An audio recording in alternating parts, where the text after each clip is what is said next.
Welcome again. We'll be starting NCERT Class 8 Political Science. The very first chapter talks about the Indian Constitution.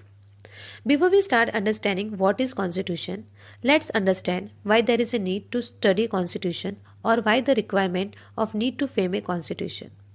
If we talk about any game, let's say if we talk about football, अगर मैं football अपने हाथों से फेंकूँ तो क्या वो माना जाएगा? नहीं, वो फाउल माना जाएगा। इसी तरीके से स्कूल जा रहे हैं और हम स्कूल ड्रेस में नहीं हैं, या आप एग्ज़ाम दे रहे हो, क्वेश्चन आपको दिए गए हैं, आप अगर आंसर कुछ और कर रहे हो, क्या वो सब माना जाएगा? नहीं माना जाएगा। जो भी चीज़ें मान्य नहीं है वो सभी रूल्स के अगेंस्ट है। इसलिए हम समाज में, हमारे राज्य में, हमारे देश में कुछ कानून बनाते हैं या कुछ रूल्स बनाते हैं तो हम हमेशा ही ऐसा होता है कि या तो वो रूल्स फॉलो होते हैं या तो वो रूल्स फॉलो नहीं होते। कॉन्स्टिट्यूशन उन सभी रूल्स का एक रिटन डॉक्यूमेंट है जिसमें हम ये कह सकते हैं कि ये सारी चीज़ें एक तरीके से लिखी हुई है कि हमें क्या क्या करना चाहिए और क्या क्या नहीं करना चाहिए, क्या चीज़ें सही है और क्या क्या चीज़ें गलत है। अब हम बात करते हैं why does a country need a constitution. चलिए हम स्टार्ट करते हैं अब lesson. A society is bound to certain set of rule which make it and what it is and differentiate it from other kind of society. एक समाज कुछ नियमों से बंधा होता है जो उसे वैसे बनाता है जैसा वो है और वो दूसरे समाज से अलग करता है। This rule in large society in which different communities of people live together are formulated through consensus. अब यहाँ पे कॉन्सेंस का मतलब होता है कि agreement among a group of people, यानी ग्रुप ऑफ पीपल में कोई एग्रीमेंट होना। ये रूल बड़े समाज में जहाँ पे डिफरेंट कम्युनिटी के लोग साथ में रहते हैं और एक एग्रीमेंट बनाते हैं। In modern countries this consensus is usually available in written form, और आज के डेट में यही कॉन्सेंस एक रिटन फॉर्म में अवेलेबल है। A written document in which we find such rule is known as constitution. Most country of the world in present day have a constitution. बहुत सारी कंट्री के पास कॉन्स्टिट्यूशन है आज के टाइम पे देखें तो, मगर सभी कंट्री डेमोक्रेटिक है ये ज़रूरी नहीं है। कुछ कंट्री नॉन डेमोक्रेटिक होती है जिनके पास भी कॉन्स्टिट्यूशन है। चलिए हम पर्पसेस पढ़ते हैं। Purposes of the constitution. First purpose, constitution lay certain ideals that from the basis of the kind of country that we as a citizen aspire to live in. Constitution कुछ ideal set करता है from the basis that कि हम नागरिक किस तरह के देश में रहना चाहते हैं। A constitution tell us about the fundamental nature of the society. Constitution ये भी बताता है कि क्या फंडामेंटल नेचर हमारी सोसाइटी के। A constitution help serve as a set of rules and principle that all person in a country can agree upon as the basis of the way in which they want the country to be govern. जिस तरह के सभी देश के लोग agree हो सकते हैं वो किस तरह की गवर्नमेंट चाहते हैं और गवर्न हो।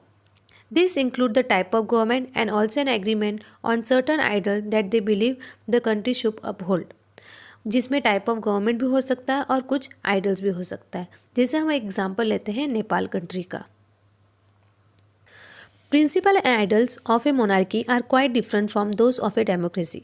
जो प्रिंसिपल और आइडल है मोनार्की के वो डिफरेंट है डेमोक्रेसी से, क्योंकि मोनार्की में क्या होता है कि सिर्फ राजा राज करता है। Nepal, that was a monarchical country in past, adopted its previous constitution in 1990 reflected with the fact that the final authority rested with the king। अब नेपाल एक मोनार्किकल कंट्री था, उन्होंने प्रीवियस एक कॉन्स्टिट्यूशन अडॉप्ट किया था 1990 में कि जो फाइनल डिसीजन होगा, जो अथॉरिटी होगी वो किसके पास होगी? किंग के पास होगी। In 2006, with the constant struggle and the people movement for several decades, the establishment of democracy was seen, putting an end the power of the king। 2006 में बहुत सारे स्ट्रगल किए, पीपल मूवमेंट स्टार्ट हुए several decade तक, और establishment हुआ democracy का जिसमें एंड हुआ पावर किंग का। Now in Nepal there was a defined need for the framing of the new constitution as the people of the country did not want to continue with the previous constitution which did not reflect the ideals of the country, the ideal that were wanted by the people of the country. Nepal and its people are involved in the process of writing a constitution for the country। अब नेपाल को एक need चाहिए थी, एक need थी कि नया constitution frame हो जिसमें वो पहले के कॉन्स्टिट्यूशन नहीं चाहते थे, क्योंकि जो प्रीवियस कॉन्स्टिट्यूशन था वो उनके आइडल को रिफ्लेक्ट नहीं कर रहा था, क्योंकि उसमें क्या था, जो अथॉरिटी थी वो किंग के पास थी। अब वो चाहते थे नए तरीके से कॉन्स्टिट्यूशन बने और उनको एक फ्रीडम मिले, एक डेमोक्रेसी मिले। Now we will see example. ये पिक्चर आपके टेक्स्ट बुक में गिवन है। इसमें सुरेश क्लास मॉनिटर है और वो बहुत बुल्ली है, यानी बदमाश है। मिसेस राव उनकी क्लास टीचर है।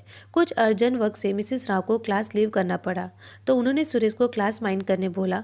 एंड सुरेश को अनिल पसंद नहीं था, इसलिए उसने बोला अनिल को कि तुम्हारी कंप्लेन करूँगा मिसेस राव से। अनिल बोला क्यों, मैंने क्या किया? तभी मैम आई और सुरेश बोला कि अनिल पूरे क्लास में आवाज़ कर रहा था और क्लास को डिस्टर्ब कर रहा था, वो मेरी बात नहीं सुन रहा था। तभी मैम ने बिना अनिल की बात जाने उसे पनिश कर दी और बोले कि 100 टाइम लिखना होगा कि वो डिसओबे नहीं करेगा क्लास मॉनिटर से। तो आपने ये स्टोरीज में देखा कि पावर अगर एक के हाथ में आती है तो कैसे मिसयूज़ होता है। अब हम देखेंगे दूसरा एग्जाम्पल। ये सेकंड एग्जाम्पल में ये बताया गया है कि गेम पीरियड के बारे में। कुछ बॉयज़ हैं वो बोल रहे हैं कि हम क्रिकेट खेलेंगे और कुछ गर्ल्स बोल रही है कि हम बास्केटबॉल खेलेंगे। तो दोनों ग्रुप में तुतु में हो गया, तो बोले कि अब टीचर डिसाइड करेगी ये प्रॉब्लम कि कौन सा गेम खेलेंगे। तो बॉयज़ बोले कि ऑब्वियसली तुम लोग ज़्यादा हो तो मैम तुम्हारी ही सुनेगी। तो आपने देखा कि मेजॉरिटी लोग होने से क्या प्रॉब्लम होती है।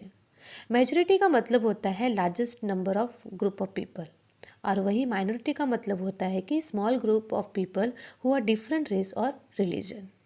सेकेंड पर्पस है the constitution define the nature of a country's political system. In a monarchy king is the supreme power, whereas in a democracy people rule the country. The government is run by the representative elected by a people at large. Constitution define करता है nature of country and political system.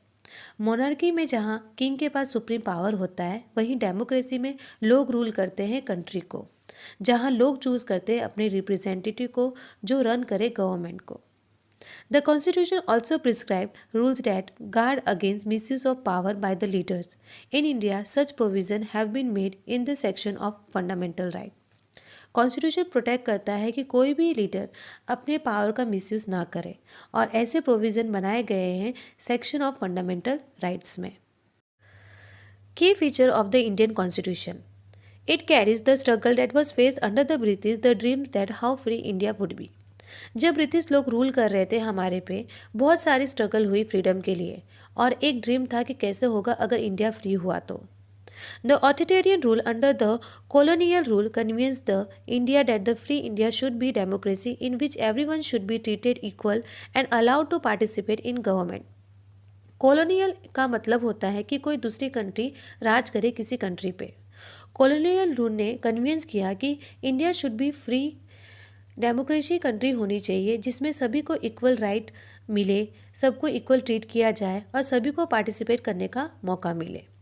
Then the work was started for the way in which a democratic government should be set up in India and the rules that would determine its functioning.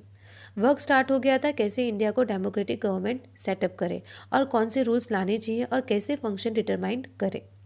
A constituent assembly comprised of 300 members was founded in 1946.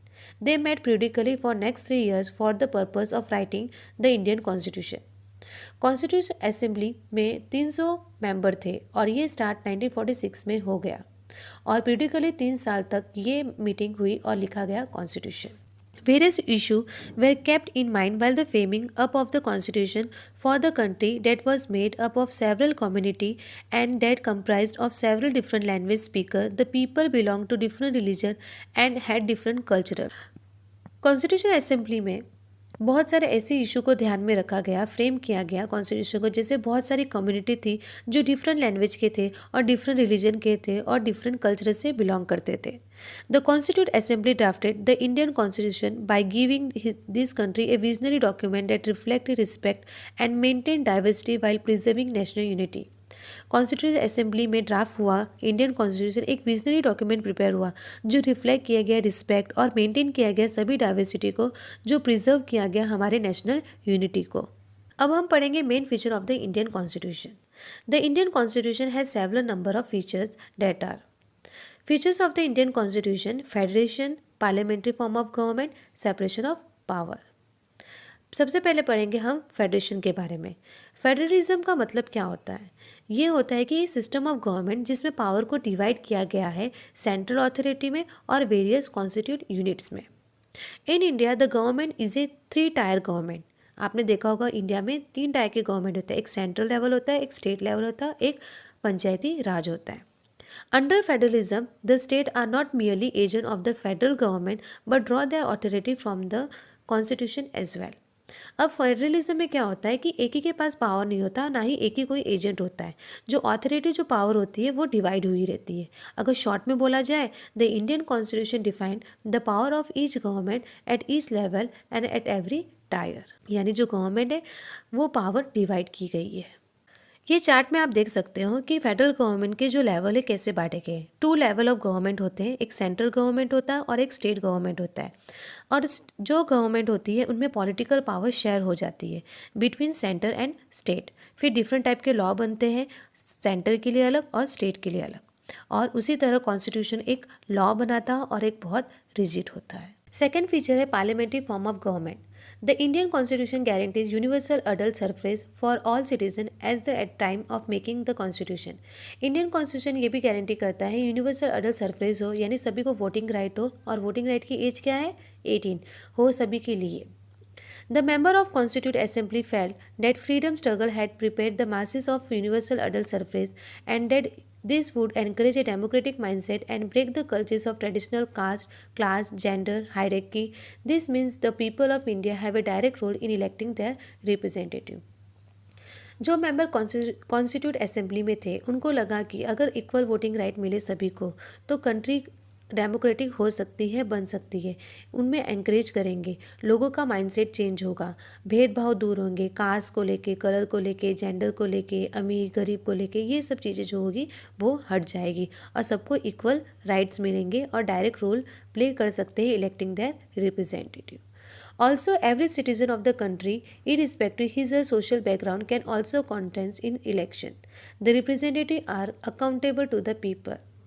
सभी country में जितने भी citizen का social background नहीं देखा जाएगा, कोई भी इसमें पार्टिसिपेट कर सकता है। थर्ड फीचर्स है separation of power. As per the Indian constitution there are 3 organ of the state, the legislative, the executive, the judiciary. The legislative refer to our elected representative.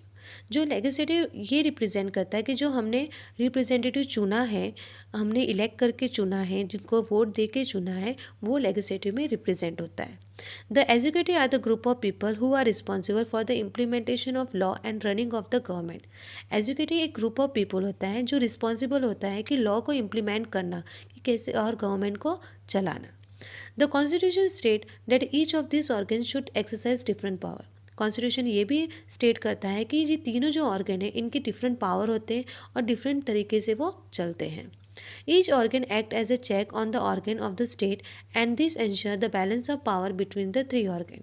सभी ऑर्गन एक दूसरे को check करते हैं और तीनों organs में बैलेंस होना बहुत ज़रूरी है, ये कॉन्स्टिट्यूशन बताता है।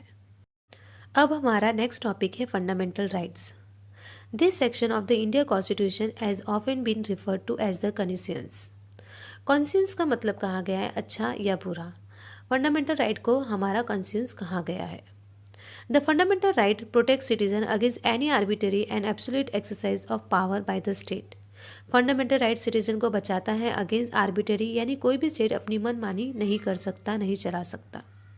It guarantees the right of individual against the state as well as state other individual. Fundamental right केवल स्टेट से ही नहीं बचाता है बल्कि जो दूसरे इंडिविजुअल हैं उनसे भी बचाता है। जैसे कि एक हाई क्लास का पर्सन है जो कि फाइनेंशियली स्ट्रांग है अपने गांव में, किसी लो कास्ट के पर्सन जो फाइनेंशियली वीक है उसको दबाया तो वो लो कास्ट का पर्सन फंडामेंटल राइट को इंश्योर करके इस एक्सप्लॉयटेशन का आगे आवाज़ उठा सकता है। अब हम राइट्स पढ़ेंगे। First, right to equality. Right to equality ये बताता है कि किसी भी पर्सन को डिस्क्रिमिनेट नहीं करना है, ना ही कास्ट के बेस पे, ना ही रिलीजन के बेस पे, ना ही रेस के बीच में, ना ही जेंडर के बेस में, किसी भी बेस पे हमें उनको डिस्क्रिमिनेशन नहीं करना है, यानी भेदभाव नहीं करना है। Right to freedom. Right to freedom में आता है कि फ्रीडम ऑफ स्पीच, एक्सप्रेशन, और कहीं पे भी लोग जा सकते हैं, मूव कर सकते हैं, कोई भी कंट्री हो, कोई भी स्टेट हो, या फिर कोई भी एम्प्लॉयमेंट को चूज़ कर सकते हैं, बिजनेस को चूज़ कर सकते हैं, वो उनमें उनको फ्रीडम है। नेक्स्ट है हमारा rights against exploitation. Rights against exploitation में ह्यूमन ट्रैफिकिंग, फोर्स लेबर नहीं होगा, 14 साल से कम उम्र के बच्चों को अपनी आप नौकरी नहीं करा सकते। Right to freedom of religion. Right to freedom of religion को कोई भी रिलीजन प्रैक्टिस कर सकता है, कोई भी धर्म अपना सकता है, पूजा कर सकता है, मगर ये प्रोगेशन किसी को भी डिस्टर्ब नहीं करना चाहिए। नेक्स्ट है हमारा कल्चर एंड एजुकेशनल राइट्स।